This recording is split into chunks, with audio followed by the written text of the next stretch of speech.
a sensitive terrain. Yep. Warning for people, we might touch on some sensitive topics. So what should I say for people that feel triggered in those situations? I very much love telling people to come with an open mind. And one of the things that I love repeating is that triggers are your gateway to healing. So instead of having the perspective of your trigger being the end of the world, very much look at it as this opportunity to dive into those parts that you have been suppressing and nobody has ever given you the opportunity to really explore that pain in a safe environment. Love that. Done. That's it. Sammie Lee, thanks for coming on the podcast. Thank you for having me. I'm going to start with, I heard this the other day and it sort of blew my mind a little bit. And like I was saying before, when we first came across each other, it was just kind of a coincidence that I wanted to get somebody to come on the podcast and talk about food addiction, everything in between. And then you popped up and I was like, perfect timing. And then this come up. And again, this sort of blew my mind. So I want to read this out to you and see where your thoughts go with it. So the risk of suicide attempts goes up 62% after surgeries like lap band or food restricting surgeries. I've got a sort of summary here, but when you hear that, what do you think of? 62% higher risk of suicide after the surgery. I very much believe it. And as much as people don't want to admit it, this is what happens when we search for a quick fix. I want to feel this way and I won't be able to be happy or have freedom or, feel sexy if I'm, not at this weight or at this size or doing this in my life. And it's always that expectation. And even when you get there, you're like, oh, but I'm still not happy. But I still don't feel sexy. I know plenty of people. Actually, I have family members who have done lap band. Still miserable. Still have severe complications. And I think that's what's not really talked about is, to excess actually, is the severe complications, but not only physically, mentally, emotionally, and spiritually.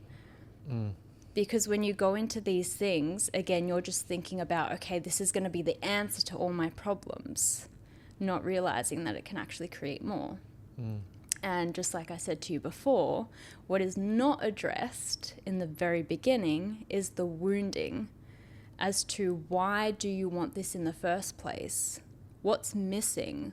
What haven't you actually been able to express internally, which is the reason as to why you would want lap band in the first place? Yeah, 100%. And the conclusion I sort of come up with as well, like, these surgeries can change the body, but not always the heart and the mind. Exactly. And like without mental health support, realistic expectations and community behind it as well, people experience emotional crashes. So it's not necessarily that the surgery is bad, it's just the support that goes with it could be better. Absolutely. Completely agree. Yeah, and it comes up, I guess it comes into the topic of addictions, because when I say the word addiction, what comes to mind for you? Again, undressed. I'm so sorry. Unaddressed wounds. Because any addiction, whether we look at, my niche of eating disorders, whether we look at drug addiction, whether we look at alcoholism, there is always some wounding, some pain, some suffering that we are carrying that we've never been able to look at or see from a different perspective.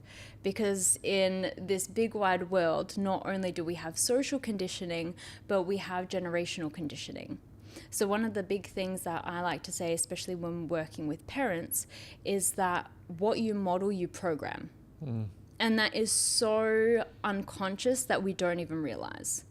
And this is why in my work, I like working with parents, not only just sufferers, because a lot of them struggle to understand why their child is like this, not realizing that they played a huge role in it. And they can also be the key to their child's healing. So just dive into the modelling, what you just said there. Yep. So just break it down super easy for people to understand. So modelling, let's say how you perceive yourself, how you feel about being in your body, how you feel about eating certain foods, especially again when it comes to food addiction. How are you able to process your emotions? Do you run from them? Do you use food as that coping mechanism and it turns into the addiction? And then you pass that on to your child. So instead of being able to express how they feel about something, they go and turn to food. I know this because I very much did this when I was younger. I had parents who weren't present. I was raised by my grandparents. I was being sexually abused by my uncle about the age of 4, and this happened throughout my entire childhood almost every weekend. So this wasn't just a once-off.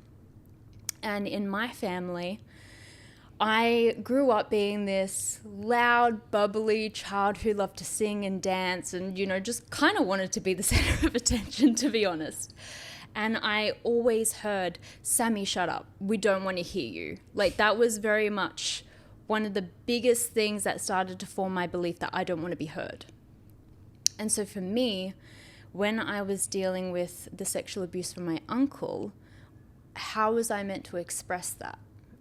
Now, my grandparents are from a Yugoslavian background. So I grew up cooking with my grandma in her little kitchen from like about 6 months old. So for me, food became this sense of joy. And it was the only thing that made me happy. And so throughout my childhood, I very much just cooked with my grandma and ate. And by the age of 12, I actually hit the scales at 120 kilos. At 12 years old? At 12 years old. Shit, okay. So that's a good example of what can very much happen, and you as a parent not even consciously realizing the role you play. Now, my dad was not one to very much make too much of a comment, but he would comment on how much I was eating, whereas my mum still to this day has severe body image issues and has never really been able to love herself. And again, there's just so much wounding there that she hasn't wanted to process. So this turns into that like self-loathing, low self-worth. What can I do? And her controlling thing is, going on TikTok, finding every diet under the sun that you can do. And she just continues to do it. And, coming from like everything that I've been through, sitting where I am now, like I look at that and I actually feel really sad because, I spent a majority of my life doing that because of her. And to see her still trapped in this cycle is just, it's crazy. But it goes to show that even if you have grown up with certain beliefs, that if you are able to shift your perspective and work through that, you can create a completely different life for yourself.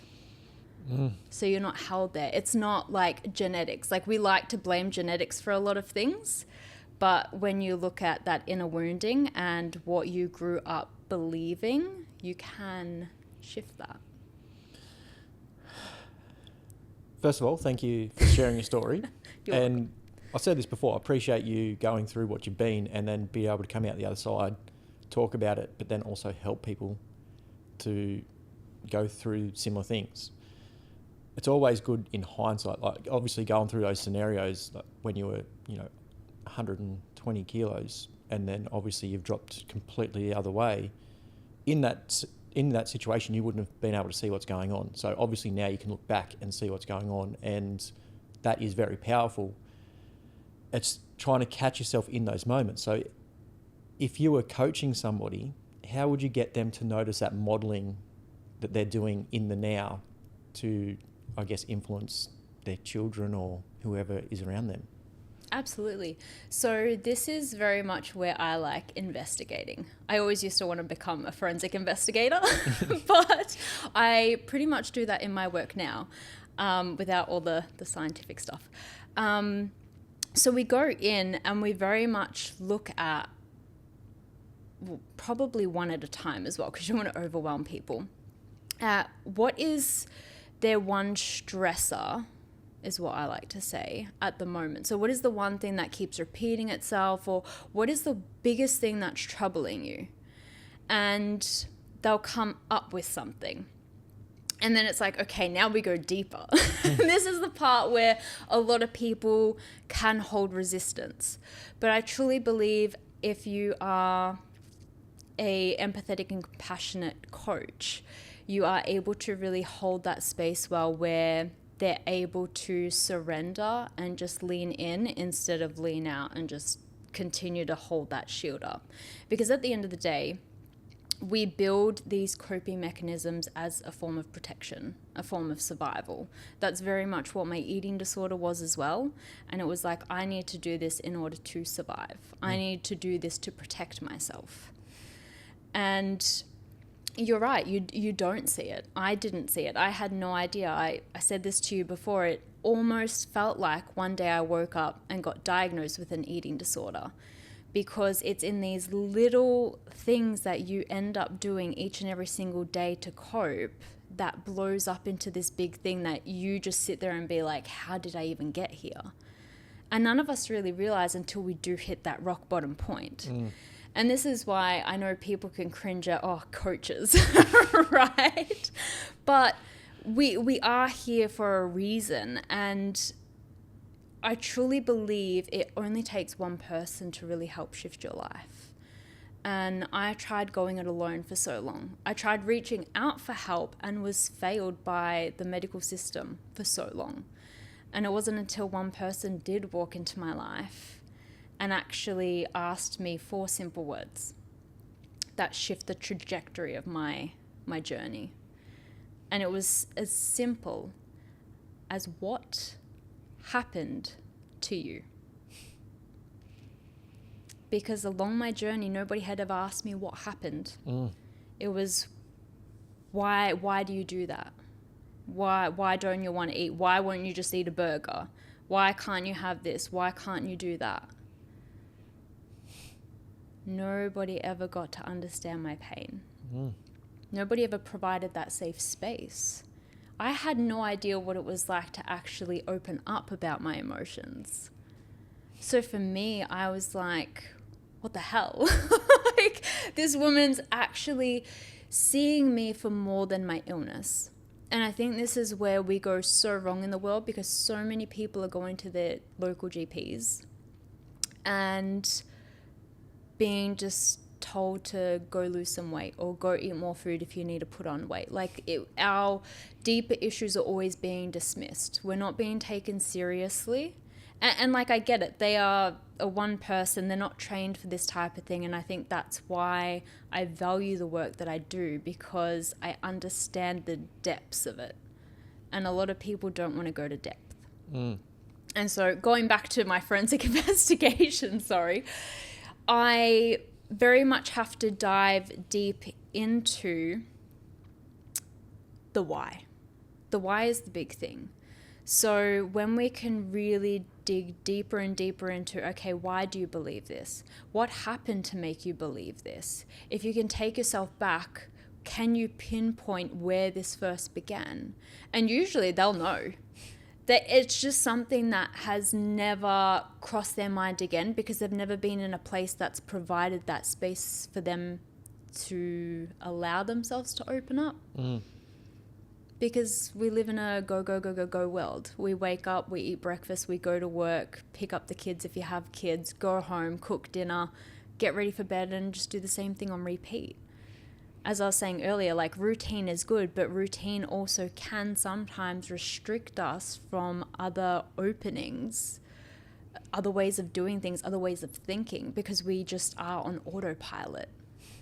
So this is where being present is one of my biggest things, but also having a space or a person that you can actually check in with, whether you want to invest in a coach or not, or whether you just want to have a friend or family member or colleague that you can actually have like an accountability buddy in essence, where it's, hey, how you going? Like, what's going on? Are you okay? Has something happened? Like really just constantly checking in and making sure that people have some space where they can communicate and express that. Because we live in a world where, again, we just get so used to suppressing that we don't understand the consequences of that suppression. And then that's where you have statistics like 60, was it 7 or 2%? 62%. 62% of people who want to commit suicide. First time I tried committing suicide was at 12 years old. I tried jumping in front of a train and a homeless man saved me. Oh, shit. That was probably one of the first times in my life that I felt like my life was somewhat worthy of living. Like somebody in this world felt like I deserved to be here. And it took a homeless man to do that for me. Far out. On your Instagram page, if people go there, scroll down, there's a photo of you that you're obviously not overweight, you're very underweight. Yeah. That photo is very confronting. So first of all, like, thank you for posting it, because people don't see that often, and that is a big issue. When you go back and see that photo, where does your mind go? Every time I look at photos of me when I got down to 24 kilos, I just want to cry. Because I don't feel like, I don't live in the pain, because I've done so much work around that, and I understand why I got to where I was. But I cry, but also with so much love, because I just would love to go back and give her all the love that I have for myself now, so that she didn't really have to go through that, because she didn't feel loved, she didn't feel worthy, and that's very much why she ended up getting down to 24 kilos. Far out. How long was the period between 120 to 24? That's Short. 100 kilos. So Far out. What had happened was I was 120 kilos at 12. Stayed there even at 14. But on my 14th birthday, my uncle took it one step further and he raped me. This then went from food being my coping mechanism to it very much being something I was not worthy of. I felt so violated and disgusted in my body that it wasn't worthy of anything, love, nutrition, nurturing, that I just restricted. I very much created this deep-seated belief that I was born to suffer. And so I would just punish myself by not eating, not drinking. And it literally turned into this fear. I wouldn't drink water, because if that number on the scale went one step further, like, I would have a complete meltdown. This is what the psychology ends up being with an eating disorder, because it's all about that sense of control. How did that come out in like that though? That me just trying to put it together. Like, Yeah. From a traumatic experience like that to then I can't eat. Like, can you connect the dots a little bit more for me for that? So I think being sexually abused, my addiction became food, because that was then my source of control. So it was like internally I had this world of chaos, and so food became this joy. For some reason, when I was then violated the next step further, I felt like my body wasn't worthy of anything, including nutrition. So for me, food was then off the cards, because it had once been my coping mechanism, and it kind of was in this sense, but as restrictive. So if I could restrict that, then that was my sense of, okay, I'm in control. Because being violated in your body, it's very difficult to feel any sense of control when you've physically been violated. So for me, that was restricting. And it took me 2 months to lose more than half my body weight. So I got down to, I think it was 43 kilos in 2 months from just not eating, not drinking. And I ended up over exercising. So I've also been down the orthorexia side of things. Binge eating, where you would then eat copious amounts, but also with the bulimia, and then I just throw up. So I've, whatever eating disorder you want, name it, I've been there. And I think this is what makes me a great coach in this field, is because I understand from every single level. So it took 2 months to lose more than half my body weight. And within a year, or don't even think it was a year, I got down to 24 kilos and was on my deathbed. Far out. Ended up at the Royal Children's Hospital, and I have flatlined 6 times in a matter of a few years. It's crazy. At what point does that start getting better, and do you start getting out of there? That situation, eating properly, I guess being able to love yourself enough to eat some food. So it took a long time. And it took a long time because eating disorders in the mainstream media and GP clinics is all about food and weight. And when you look at it, it's got nothing to do about food or weight at all. They are just, again, the outcomes of what you end up doing with food or not doing with food, whether it be overeating, restricting. Now, eating disorders are really the body's way of coping with unmet emotional needs, trauma, and suffering. So when we are able to have fields, which I don't know if this will ever happen in a hospitalized system, I can only dream, where we have people come in and help people through those unmet emotional needs and look at the pain or the trauma or the suffering that they've experienced, that's when things will shift. Because again, in hospital, you go in there, you get put on a meal plan that ends up getting increased over the duration of your stay, and you get weighed twice a week. You have no privacy, you get watched in the shower, you get watched when you go to the toilet. It's quite a traumatic experience in and of itself. And there's no trust. You will sit at the food table, you will be waiting for the second that a nurse looks away from you so you could hide something off your plate so you didn't have to eat it. Because at the end of the day, you still go in there mentally wanting to protect yourself.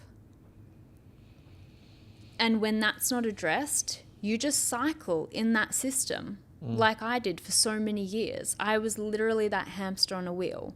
I'd get sent out, within a week or two, I'd be back in. Why? Because emotional needs were never addressed. Nobody ever took the time to understand what had happened through my childhood. It was always about, she doesn't want to eat. And it's like, you have no idea. Internally, it's almost as if you want to scream to the rooftops, what had been happening to you. But at the same time, I had this belief that nobody wanted to listen to me. So for me, it was like this double-edged sword of do I, don't I, do I, don't I. I remember we used to actually have TV ads. I don't know if they still do now because I don't watch TV, but there was a sexual assault ad where they had this number. And I remember sleeping at my uncle's house with my phone, back then flip phones, under my pillow with the number ready to go. But I never had the courage to dial it because, again, I wasn't meant to be listened to. So for me, it's like there was every part of me internally that wanted to take the next step, but always that belief that I didn't want to be heard holding me back. And it was that person that asked what's happened to you that broke that cycle and got you out of there. Wow. Exactly. And where'd that person come from? She she was based in Queensland, still is, I think. We don't talk anymore. But she one day reached out to me and was like, I think I can help you. And I was like, I remember vividly, I was standing in my kitchen dining area at the time, and I looked at my phone, and in my mind, I was like, I can either say no and accept my fate that this is literally how I'm going to die. Because going back to this point, I wasn't do or die again. I was skin and bones. I was like, I know if I don't do something, I'm going to die. And I don't think I wanted to come back again after that. Yeah. After 6 times, I think 7th is enough. So I was like, I either don't do anything, or I say yes and it doesn't work, or I say yes and it actually might be the thing that helps me. And I was like, at the time, I was in my early 20s. So I had already been out of the systems, couldn't go back. There was no other real eating disorder programs out there that I could go into. And from other traumatic experiences, I was like, I don't really want to go back into the system. I was like, that's done. It's shown me that it doesn't help. So I very much said, okay, when do we start? Like, I was just adamant that this had to work. And we started working together. So she was essentially a coach. And I had no idea what a coach even was, but I was like, I'm going to give this a go. And we worked with each other every Friday for a year. And she broke the barriers. And she held that safe space. She didn't have to know essentially exactly what it was like to walk in my shoes, but she's seen me for more than my illness. And when she started showing me the part that my beliefs played, the part that my trauma played, it all started to make sense to me. That's when I could look back and put those pieces of the puzzle together and understand why this ended up manifesting in the first place. And that really shifted my life in so many amazing ways. Because you do, it's almost as if naturally you then give yourself permission to eat again. It's like, I'm worthy. And that's what I mean, that whole like I wasn't worthy of it. And once I started processing all of that, I was just like, hey, I can eat this and not feel guilty about it. I can eat this and know that I am worthy of nutrition and nourishment and love. And the more that I kept doing that and choosing that, because the power of choice is huge, the more I kept choosing that and the more I kept choosing to just love and honor myself, and most of all listen to my body. I'm all about like the body wisdom and all about the body remembering, which is very much, you know, essentially what my work is around. That's when you just naturally gravitate on this path that no longer is what I like to say energetically attached to that pain and that trauma. Because we break that energetic cord in essence. And I like to say in energetic terms, because it's not like we can go back and change the past. Like, it's there, it's happened. But what is different is that we don't carry it as if it's baggage. We even when I speak, like, we have this term, we speak from the scar, not the wound. So it doesn't affect me talking about it. Like, everyone's always like, are you okay talking about this? I'm like, I'm fine. Like, I'm an open book. There are so many people who have actually asked me, like, do you still have eating disorder thoughts and things like that? Because so many people in that field think that true recovery isn't possible. And I'm just like, I can tell you now it is. There is not one time. Like, I love food now. I cook, I bake, I love going out and just eating. Not obviously in excess, but I listen to my body and I honor it and what it wants. And there is so much joy in being able to do that and not worry about what is good for me, what is bad for me, how many calories are in that, do I need to go for a run right after I eat? Like, none of that comes up. And that for me is true freedom. 100%. And that's very empowering. Yeah. As a coach, like, we can look back on your experiences within the medical industry, like situations you're in and go like, this could have been done, this could have been done, like especially around like the whole eating thing, like somebody sitting there watching you eating. Like if there's say 5 people in the room, like why not make it a good experience? Everybody sit around and share a meal together. Like just me thinking off the top of my head, like that would have been a lot more effective than you having to sit there and a nurse watching you eat. Just things like that. And like, especially when it comes back to this study, like somebody going into lap band surgery to, you know, get that quick fix, like there's a whole lot more we could be doing with that person to, you know, make sure that surgery does work and it is a success and they don't, you know, have suicidal thoughts coming out the other side and that sort of stuff. And again, Ozempic and all that sort of stuff, all great tools, but need a lot more. Again, like I said there, like probably the communication, community, expectations around those sort of things, yep. Surgeries, medications. So how can somebody identify an eating disorder and, you know, without going for those quick fixes, what help should they be seeking if they want to go down that road? Do you want to elaborate just so I'm very clear on what you're trying to ask? Yeah, sorry. So I'll give you an example. I have many clients come to me. They want to start losing weight, be healthier, all that sort of stuff. They've gone and seen a doctor and that doctor said, here's Ozempic, do this, go and weight train as well. Like, that's pretty much the only advice they get because it is good advice. Like you definitely want to weight train while you're on Ozempic, but again, like there's no talk about the why they want to do it. Yep. All that sort of stuff. So let's just say that person has gone and seen the doctor. They've given the prescription for Ozempic. They want to start changing, but how do we identify, I guess, the why? And is there any risks of, you know, maybe going from extremely overweight to extremely underweight? Like how do we identify patterns or things within that why so they actually come out the other side a healthier person and not, you know, an unhealthier person with more health issues, mental health issues? Yeah. So this is where it's tricky because people have to get really honest with themselves. And a lot of people don't like doing that. No. How do we do it? How do we do it? Because again, that's a big, for me as a PT, that's a big thing. Like how do I get people to be honest with themselves? Because it is hard.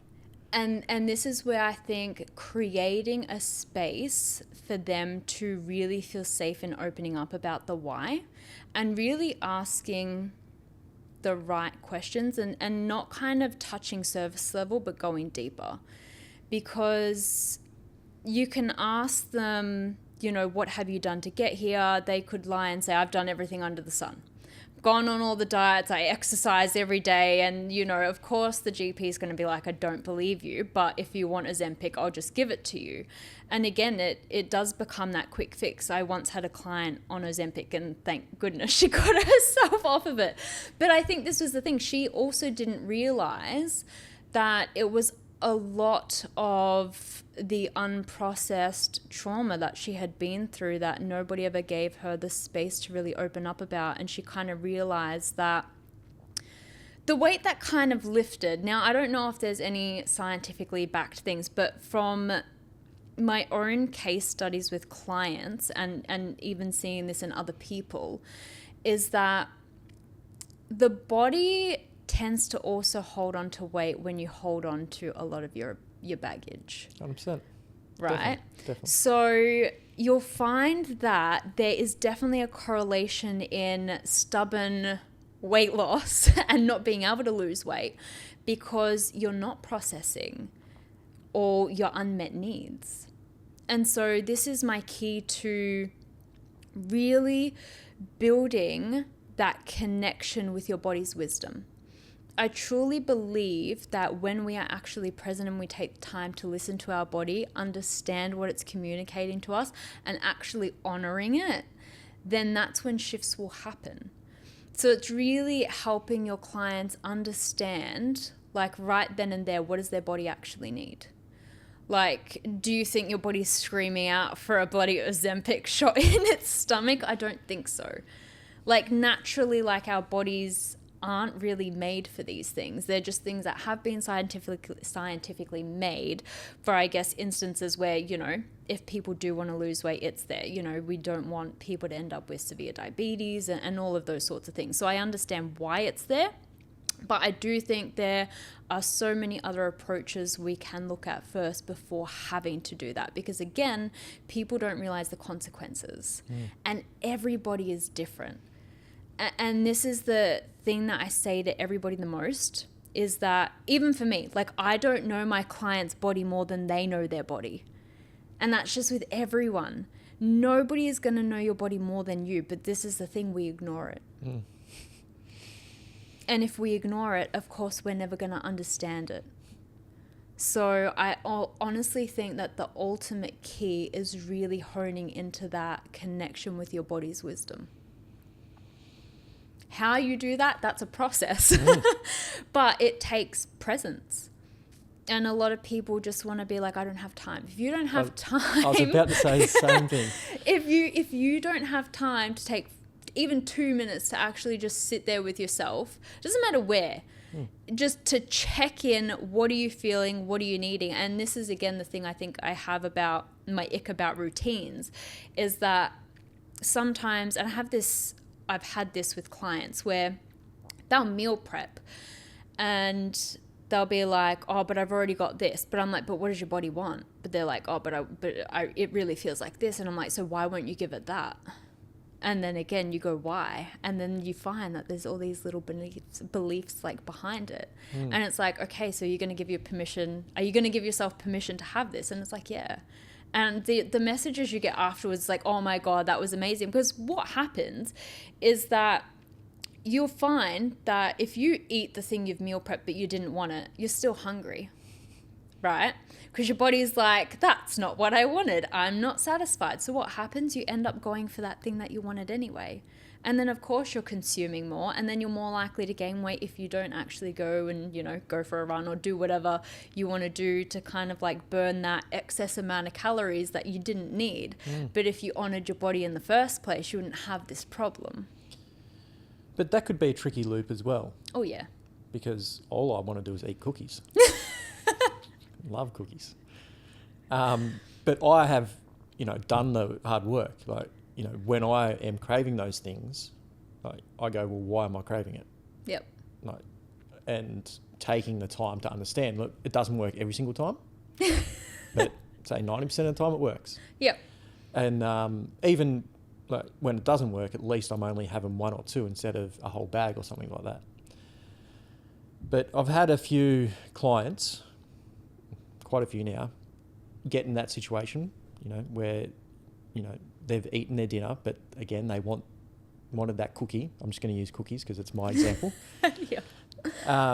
And then it's almost like a third person, like they say they see themselves as a third person eating a bag of cookies, and they don't actually realise. So I'd like your opinion on this, but I see that as they've just got to take some time, think about the why, all that sort of stuff. Would you, in that situation where, you know, they're eating the right food, but they still want the cookies, should they just take a second, think about it? Absolutely. Definitely taking a second, yes. If the case is that you still want the cookie, I have very much always said, instead of sitting there, even with like chips and ice cream, I find with a lot of my clients, and I had to do this as well because I was that culprit who would go grab the 1 liter tub of ice cream with the spoon. Instead of scooping like just a couple scoops into a bowl, I'd sit there. And the biggest thing, I think, again, it comes down to mindfulness. If you can be mindful about the consumption or how much you're consuming, then it makes all the difference, which, again, awareness. So if you still want a cookie, that's okay, but go grab 1 or 2 cookies. Don't grab the whole container of cookies, because then you more than likely will end up eating the whole container of cookies. Whereas if you allow yourself to just have that, then there is also that sense of, okay, I am satisfied. And if you're not, then again, you got to go back to your why, because then you know you have eaten the cookies without probably actually taking the time to process the why beforehand. And if you really still aren't satisfied after having the cookies, then there's definitely some work that needs to be done. Yeah. And like you said, being mindful, like, so not grabbing the box of cookies and then sitting on social media or watching TV. Like, turn mindlessly. It off. And I guess, you know, if you keep restricting, you're just going to keep going. So if I have the meal I'm meant to have, but it wasn't really what I wanted, so I then go have the cookie, and I'm telling myself, you can't have this cookie while I'm eating that cookie, I'm probably just going to keep going back for more cookies, aren't I? Absolutely. It's just that chain where if I just go, okay, you can have one cookie, sit there, eat it, enjoy it, and that's it. I'd probably just stop at one cookie. Yeah. But then you also run the risk of creating the belief that there are like all these good foods, bad foods. And it's like, sure, we understand that McDonald's isn't great for you and that you probably shouldn't be eating it. Just again, because like nutritional wise, it doesn't really do anything for you.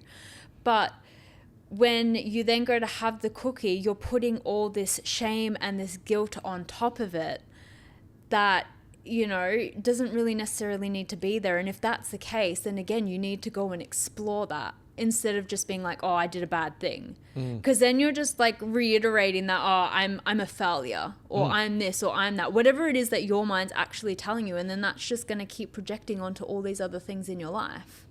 I think that's the one other thing that a lot of people lack, is they don't realize the connection it has, not just with food, but relationships, your work, like everything about life. Everything is interconnected. All I can think about is cookies now. We'll go grab a cookie after this. But that is a dangerous trap, isn't it? Like, and I've always gone back and like throughout my history of coaching people in health and fitness, I've always gone back and forth about that good foods and bad foods. Like, a lot of people will just promote on social media, like, have your comfort foods, you be you, enjoy what you want. But I'm also like, well, again, like, if I be me and enjoy what I want, all I need is cookies. Oh, yeah. So, no, 100%. Like, where is the balance there? That is in the cultivating the awareness around it. So it's very much, you have an understanding, right, that if you eat cookies every day, what is that actually doing for your health? So it's if you sit there and you're like, okay, I do want to be healthy. I want to make sure, you know, my body is functioning optimally. Is cookies really the right thing? It's like, okay, I can have it, you know, once, twice a week, and we're talking like 1 or 2 cookies here. But if you're sitting there and you're having it every single day, then there's definitely, you know, an incongruence in wanting to live an optimally healthy life. So you have to really get clear on, I think in your field, I guess, your health goals. Like, what do you ultimately want? And if you are wanting to reach for cookies every day, again, like understanding why is that? Like, what is that? I don't even necessarily want to say wound, but whether it be a belief, a wound, or something about yourself that cookie essentially means something. So it's like, what does like having that cookie mean for me? And if I don't have the cookie, what does it mean? Really exploring both sides and cultivating that deep understanding of what this cookie means, right? For you and for everyone that's different. And I think this is why it's so good to work with people individually. And again, like with eating disorders, let's say take the hospital systems, you're working in a group. So they treat you all the same instead of really identifying each individual's pain points. So when you can work with an individual and identify these pain points and beliefs and all the things that you need to really understand, then that's where your key to opening these new doors are. And you'll find that once people do cultivate this self-awareness and have that understanding, it's like that saying, once you see it, you can't unsee it. And it's very much, once you understand, you can't really go back to ignoring it, because like then you'll have this little like angel on your shoulder being like, no, but now you know this. And again, that's where the power of choice comes. for me, trying to recover from the eating disorder, I had to constantly ask myself, what am I choosing? And I feel like that's an important question for anyone when it comes to your health, because when you understand what you're choosing, then you have to be okay with that. And if you're not, then you have to dive deeper. So for me, it was looking at like, do I need the fat-free versions of everything? And it's like, what am I choosing for myself? Because fat is so essential in so many ways, especially for a woman and like the whole reproductive system. So I had to just keep choosing. As much as there was that internal war, I had to just keep facing it and leaning in. I couldn't ignore it anymore, because I was like, what sort of life am I then choosing for myself? And I think once you understand the power of your choice, you understand that you're co-creating your life. It's like at every single moment, every single choice and decision you make is leading you, well, is pretty much mapping out your future. So it's asking yourself, what do I want that to look like? So instead of like, you know, I think a lot of people say, imagine the future version of yourself, but act like them now. It's similar to that. It's like, what choices would they be making? Because if you want to get to that, then that's what you need to be doing now. 100%. And like we're saying, like, just, it's hard because a lot of our choices are just automated. Yeah. Through, I guess, modelling that we've had from either advertisement, parents, work, all that sort of stuff. So taking the time to identify them, which leads into values. Core values. What comes to mind when I say core values? Core values, I think, is definitely something that has to be individual and something that is like a no-brainer. So something you don't want to falter from. And I think a lot of people, instead of having their own core values and sticking to them, we have these people-pleasing archetypes. Yep. So we kind of deter from our own core values in order to make other people happy. And I really feel like when it comes to our core values, if we are able to hold strong boundaries towards them, that's again where we access that ultimate freedom and peace within, because we are being the truest, most authentic versions of ourselves without giving a shit about what other people think. Have you got an example of your core values? Of core value? One of my, I guess, ultimate core values would be honesty. So I'm definitely a very honest and truthful person. If even my friends in this instance, I will talk about. So I can very much see, even with clients, like based on the choice they're making, what kind of outcomes can come of that. So because I love and adore people so much in my life, I will be like, okay, this is your perspective on it right now, and this is all you can see because you're blinding yourself to every other outcome that could potentially happen, because one choice could create many outcomes. But when we have this thing in our mind, we kind of just focus on this one thing, and sometimes we end up disappointed. But not only that, is that sometimes we're just not aware that any other options exist. So it really is good to surround yourself with, I think, honest people who aren't afraid to tell you or show you a different perspective.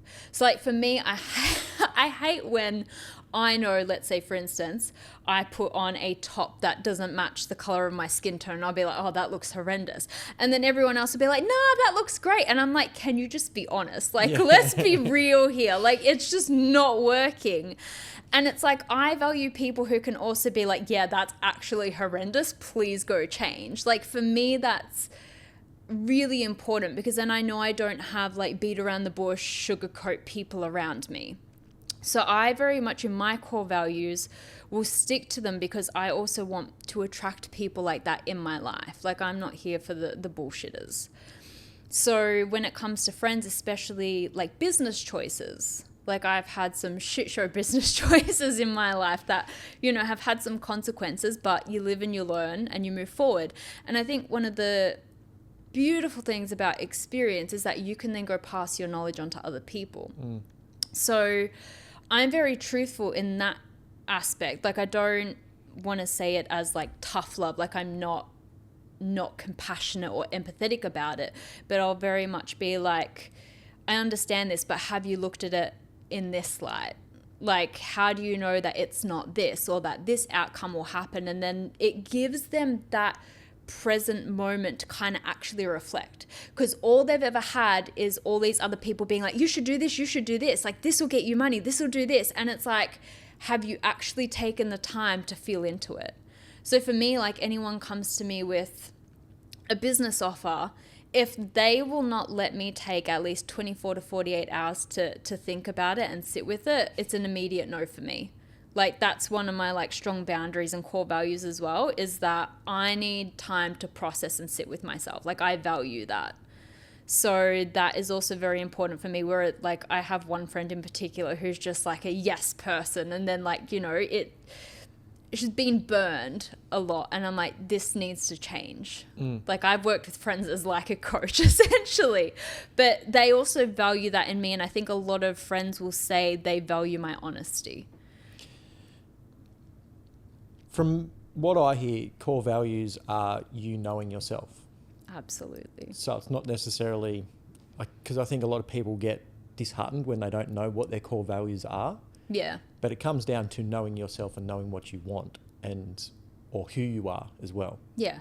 And I think once you understand that, they are your core values. Yeah. So we touched on it before. So this person has got their medication. They've worked on their why. They're taking the medication, but also working on why. They're starting to build those core values, understanding themselves. You said routines are not necessarily good. So as a coach, personal trainer, routines are like what I feed into people, because I'm trying to change habits. So what's the difference between a habit, routine? What's a good habit? And you said sometimes routines can stop people from growing and identifying certain, I guess, habits that can lead into disorders. So talk more about that. I think routine is depending on how strict you are. If you will not falter from a routine, or feel like if you step out of that routine you're failing, then there's a problem. If you allow yourself to shift a habit, so going from, you know, the whole I just want to eat fat-free stuff to shifting out of that habit to something else, it's more free-flowing. It's, again, understanding what your body needs, honoring it. Whereas routine, look, I'm not against routines. I will put that out there. But I say that it can restrict it is more if people don't give themselves that time, that presence, that understanding. If you have a routine, but you have that presence and you learn to understand yourself, you'll find that routines might shift. So it's not like a set in stone routine. Like, you are able to be flexible in routine, which is a good thing. But if you're just like, nah, this is it. Like, for instance, where I see this as being negative, especially in the eating disorder field, is with meal plans. So it's very much, this is your meal plan. You cannot falter from it. Like, if you do, you're the worst person in the world. And that's very much how you end up feeling through that hospital system, is that you go home, they set a meal plan. This is your routine. This is what you have to do. And it just doesn't work. It also doesn't give you the option to learn more about yourself, to learn about what foods feel good for you, what doesn't, because it's like, it's set. So for me, that's where I find routine can be very harming. But as I said, on the other hand, it could be good if you're actually cultivating those other aspects. For me, I've always said to obtain optimal well-being overall, you have to focus on the mental, emotional, physical, and spiritual health. If you can cultivate a harmonious balance between all four aspects, then you're laughing. If you can sit there and look at each of those four aspects and be like, okay, something's not right in this one and I know it needs to be address it.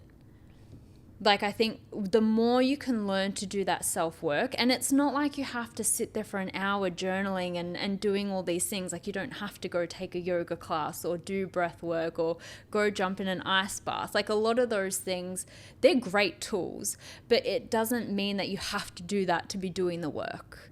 It's literally can just be that 2-minute check-in. It's like, okay, what is actually going on for me? just a side note, I completely agree with meal plans. Yep. I almost put meal plans in the same category as your medications like Ozempic and things like that, because like I think it's a good practice. If somebody feels like they need a meal plan, you say, well, why do you need to be told what to eat? Yep. And then dive into that why. Oh, yeah. Because like people think they want a meal plan, but again, as soon as they start, it's like, well, this isn't what I want to eat.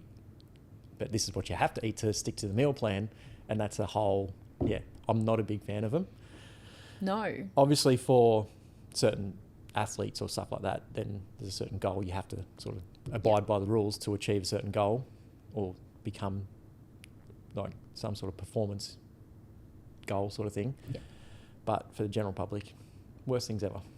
Absolutely. And the people who turn around, like, as you said, like, I need a meal plan, already it's like, okay, like, where's that lack of self-control?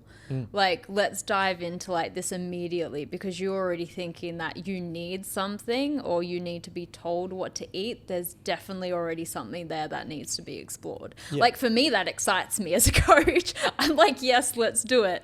For them, probably not so much, because again, they're just like, oh, just give me the meal plan. It's so much easier. But it's like, no, it's not going to be fulfilling long term. Yeah. And again, it's just almost jumping off one hamster wheel Onto another. And Yep. not addressing anything and not growing as a person or understanding your core values. Exactly. Just a quick side note, calorie counting. Ugh, hate it. Why? One, I don't know if we can 100% determine how many calories are in everything. 100%. But I agree. two, again, it kind of takes away understanding what feels good for your body. Because I guess like the focus then, like we can say we want to focus on calorie counting, but I think a lot of people then restrict themselves to typical food groups. So it's very much, again, it goes back into that healthy eating.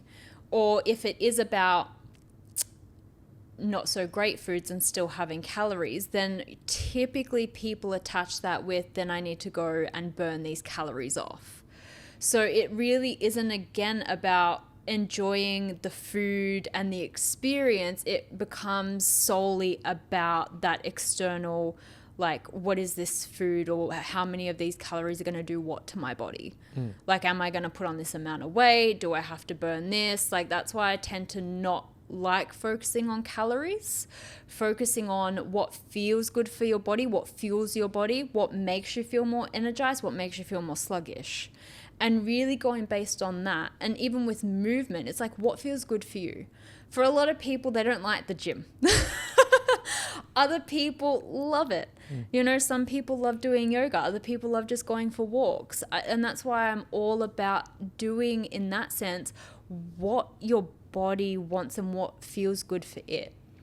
Like for me personally, I struggle, and I don't talk about this a lot, with a lot of chronic pain issues. And I think, again, that's because of the consequences from my past.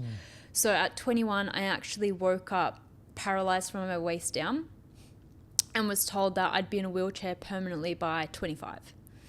And was told there was no way I'd walk again, no chance of running, all of the things. And that is probably the worst moments in my life, the next few years, because I was determined to walk again.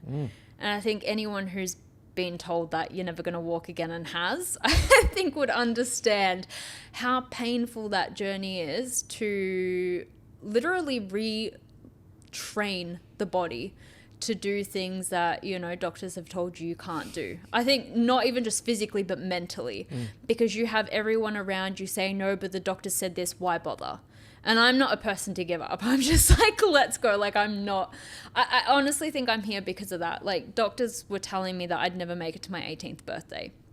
And every year they'd say it to me. You're not going to make it to the next one. You're not going to make it to the next one. And I was like, watch me. Like, I have like a tough spirit where I'm just like, nah, if I want something, I'll do it. I don't care how, or like, you know, I'll die trying. So for me,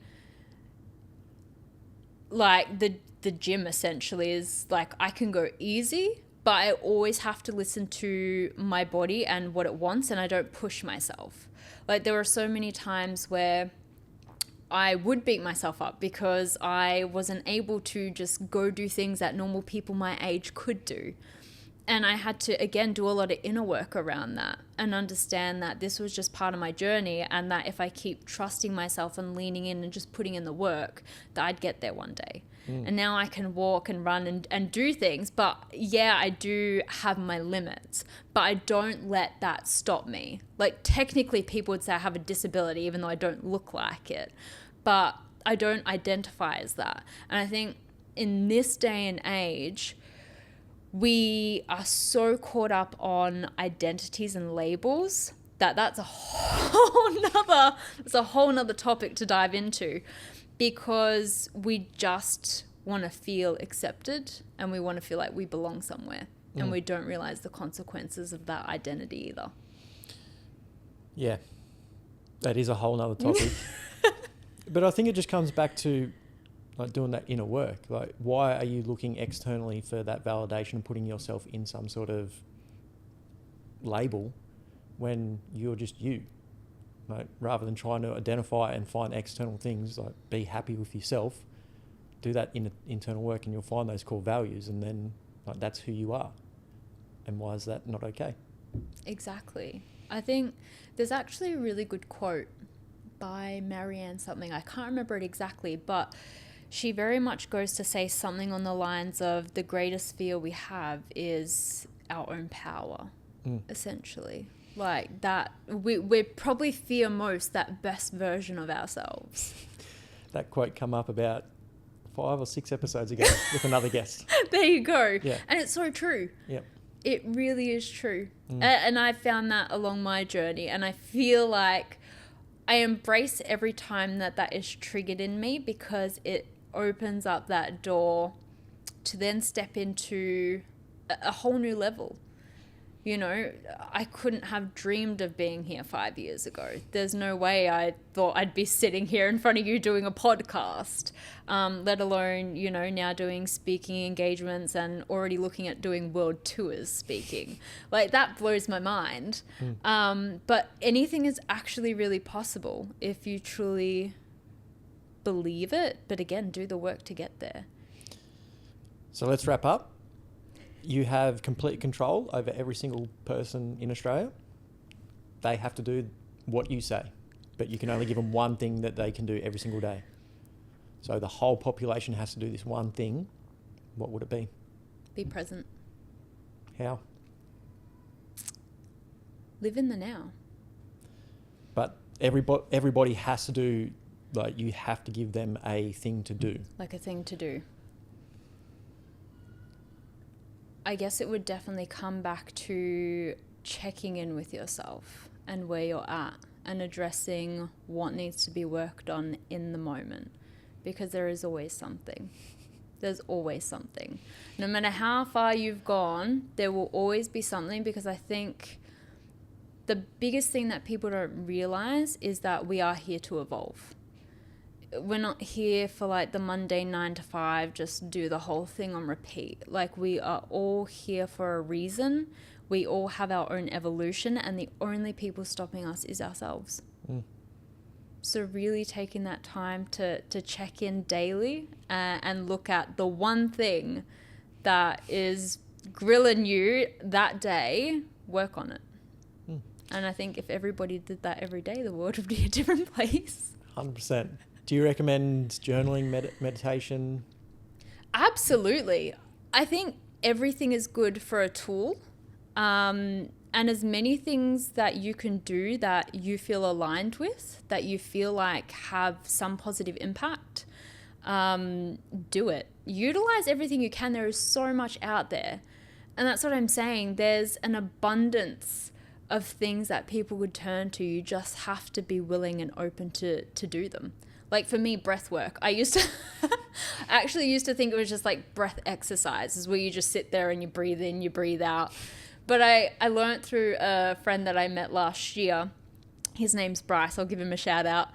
He does 9D breath work. And so now I do that monthly with his group session. And that is just another experience. And I didn't realize just how well that can get you into the body and into the subconscious mind and really unlock things that, you know, I had completely even forgotten existed in my past. So that is one thing that I even do. Nice. And I love it. Any final thoughts? Where can people find you, learn more about you? People can find me on all social platforms, Instagram, Facebook, LinkedIn. I am in the middle of building my website, so once I have that up and running, I will give you that if you want to put that in the show notes. Definitely. You can look out for me. I do a lot of workshops and masterclasses online.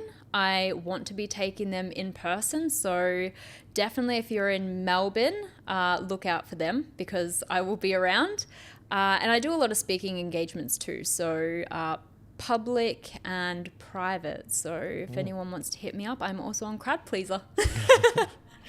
Sammie Lee, thanks again for coming on the podcast, sharing your stories. I'm sure this is going to inspire a lot of people. Oh, thank you for having me, Jack. If I was to coach you for the next 30 days on your habits, your nutrition, your sleep, your fitness, do you think you'd feel like a new person? I see this all the time. People getting excited after watching a YouTube video, listening to a podcast or downloading a PDF. They have all this good information, but then they fail. A, because they don't know how to implement that information, or B, they haven't got anybody holding them accountable to implement that information in their day-to-day life. And that is exactly why I created the 30-day reset. So we can work together every single day for the next 30 days. I'm going to show you how to build a rock solid morning routine. Make a workout routine that fits into your life, that works for you instead of against you. How to eat for your goals without tracking calories. We're going to work on the fun stuff, stress management, sleep, and then we're going to build a strong mindset so these habits last well after the 30 days is done.